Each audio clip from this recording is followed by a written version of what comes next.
Republican Senator Marco Rubio vowing to put America first as Secretary of State for President-elect Donald Trump. Placing our core national interest above all else is not isolationism. It is the common sense realization that a foreign policy centered in our national interest is not some outdated relic. Rubio received a positive reception from both Democrats and Republicans on the Senate Foreign Relations Committee, where he has served for the last 14 years. President-elect Trump and Senator Rubio are clear-eyed and understand that where freedom and democracy exists, America has strong allies and trusted trade partners. Marco has a strong record of holding the regimes in communist China, Cuba, Venezuela, and Nicaragua accountable for their repression and tyranny. He will work with President Trump to punish communist regimes for their crimes.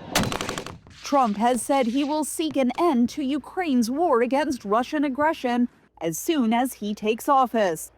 Democratic senators asked Rubio to outline what that deal would look like.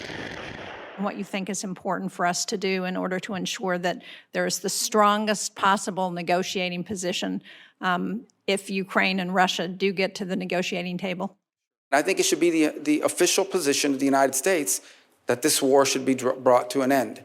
And the question becomes, what role can we play? And I think the first is by making that abundantly clear. And my differences with the Biden administration throughout this process is that they never clearly delineated what the end goal of the conflict was.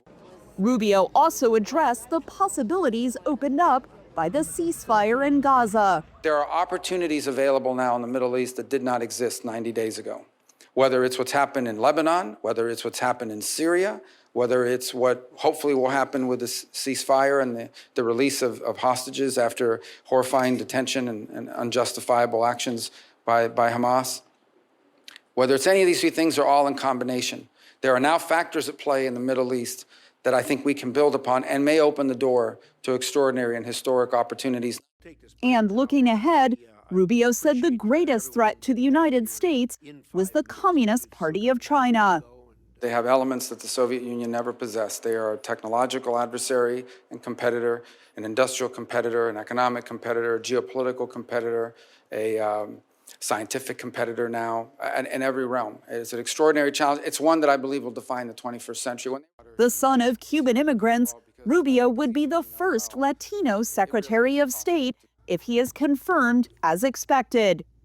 That vote could come in the U.S. Senate as early as next week.